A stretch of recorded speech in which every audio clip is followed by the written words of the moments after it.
As we navigate the winding corridors of life, we find ourselves haunted by the intriguing what-ifs that urge us to explore the roads not taken.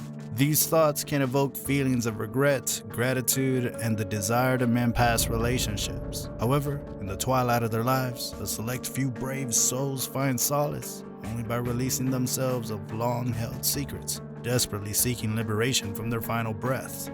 What could be more eerie and enigmatic than a murder confession found in a long note? And the most bizarre part about the timing at which it was found.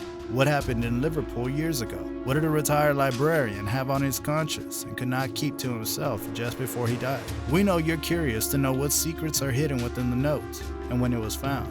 Don't hasten. You'll feel a whirlwind of emotions as we decode the contents of a puzzling note. It is human. Curiosity compels us to unfold even the simplest piece of paper. In this case, we're about to uncover a confession note. Are you ready? Let's open the note and read between the lines, and where every word carries weight and every revelation stirs your emotions.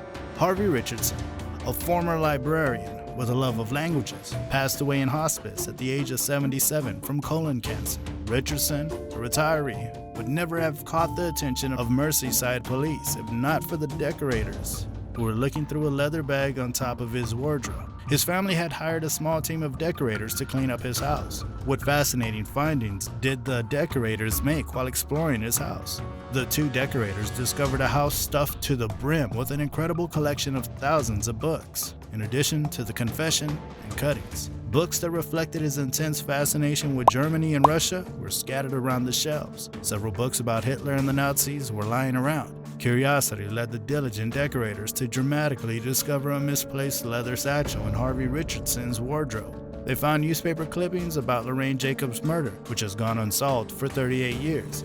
Inside a damaged cardboard folder, their hearts beat faster as they dug a little deeper and discovered a 9-page handwritten confession. Next to the confession, a relic from a war-torn era emerged, a gun, its origins stretching back to the depths of the Second World War. Another disturbing find within his belongings was a pair of blue women's underwear, which was later confirmed to have been the missing underwear of Lorraine.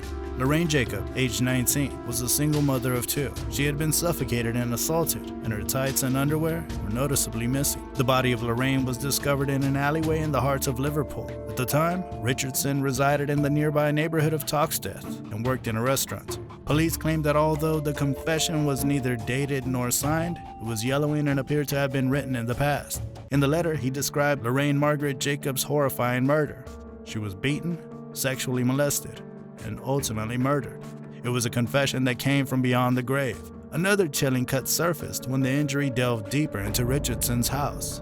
It was about the story of the unsolved murder of Jackie Ann Lamb, a hitchhiker who was tragically killed in Tabley, Cheshire in 1970. With no car to his name and lacking a driver's license, Richardson's supposed involvement in this baffling case becomes a marvel of contradiction that would make even the most skilled detectives raise an eyebrow. What sinister secrets lie hidden within the mysterious walls of his seemingly ordinary life? But even in the absence of concrete proof, don't you find yourself haunted by this chilling question? Even I have. Detective Superintendent Ian Campbell shares a picture of 36-year-old Richardson taken 4 years before the murder. He asked former colleagues or friends for information. This is a perplexing jigsaw puzzle with the pieces scattered before us that needs solving, said Robin Macon, a lawyer for the Lorraine family. The Lorraine family has been searching for answers to what happened for a very, very long time. As the tension in the air builds, let us hear what his neighbors have to say. Harvey was a true gentleman and the ideal next-door neighbor who quietly lived out his final years. He was a bit of a loner and rarely had visitors. When the news broke linking him to a murder, I could not believe it. However, it was discovered after his passing that the retired librarian had been hiding a secret that would have shed light on a 38-year-old mystery that had remained unsolved. Richardson was not initially connected to the crime. No criminal record analysis was conducted during the investigation. The discovery of Richardson and Lorraine's DNA on the underwear, coupled with a confession letter, sealed the deal and closed the case without a shadow of a doubt. It can be said that if Richardson had still been alive, it would have had enough information. How likely do you think it is that Richardson also had a hand in the murder of Jackie Ann Lamb? Harvey Richardson, a gentle OAP? Was he a serial sex killer? Let us know your thoughts in the comments below. And if you liked our video, don't forget to subscribe to our channel for more amazing content.